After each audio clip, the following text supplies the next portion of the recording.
জামাত যেন কোনোদিনও না আসে, এবং জামাতের এরা কোনোদিন আপনারা মনে করবেন না যে এরা ইসলামিক কোনো সংগঠন, এরা জঙ্গি, এরা নাস্তিক, এবং এরা 71-এ এই আমাদের মা বোনদের এভাবে করে শিয়াল কুকুরের মতো ছিঁড়ে খেয়েছে পাকিস্তানি হানাদার বাহিনীর সাথে, এবং সেই যে ছিঁড়ে ছিঁড়ে খাওয়া সেটা আজ পর্যন্ত শেষ হয়নি। তা না হলে পাকিস্তানকে এদের আনতে চায় কিভাবে আপনি বলেন? এবং এদের কীর্তি, পাকিস্তানদের কীর্তি এগুলিতে যে বেলুচিস্তানে কিছুদিন উনি দেখেছেন যে শেখ মুজিবুরের মতো করে বাংলাদেশ যেমন স্বাধীন করেছে ওইভাবে বেলুচিস্তান স্বাধীন করো।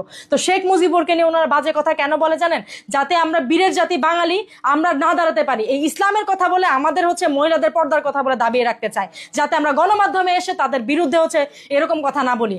কেন তোমরা পর্দার কথা বলে আমাদের ঘরে রাখতে চাও? মহানবী হযরত মুহাম্মদ সাল্লাল্লাহু আলাইহি ইসলামের সময় যিনি মহিলা হিসাব রক্ষক ছিলেন, তিনি ঘোড়ার পিঠে বসে চাবুক নিয়ে পুরা বাজারের উনি গিয়ে হিসাব রক্ষক ছিলেন, সবচাইতে বড় হিসাব রক্ষক ছিলেন মহানবী হযরত মুহাম্মদ সাল্লাল্লাহু আলাইহি ইসলাম। এবং তার সময় সবচাইতে প্রথম যিনি গিয়ে নবীর উপর নবুয়ত হতো, যে মহিলা সংরক্ষণ করতে মহিলা সাহাবী ছিলেন, এবং মহানবী হযরত মুহাম্মদ সাল্লাল্লাহু আলাইহি ইসলাম তিনি প্রথম যাকে ট্রাস্ট করেছিলেন তার জীবনে, বিবাহিত জীবনে, তিনিও একজন মহিলা ছিলেন। তাহলে কিভাবে করে মহিলাদের আপনারা চান হিজাবের কথা বলে, পর্দার কথা বলে মহিলাদের বসায় রাখতে?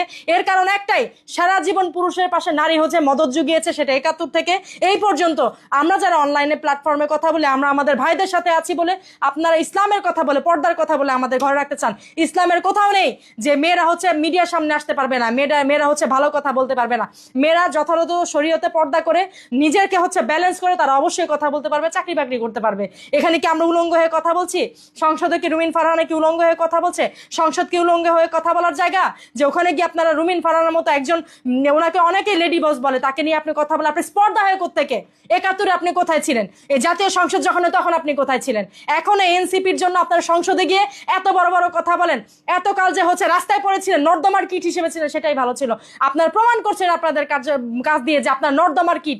ইসলাম নামে আপনার ইসলামের উচ্চারণ করার মতো আপনাদের কোনো তৌফিক আল্লাহ যেন না দেয়, এবং আপনাদের মৃত্যু কিভাবে হবে শুধু দেখেন।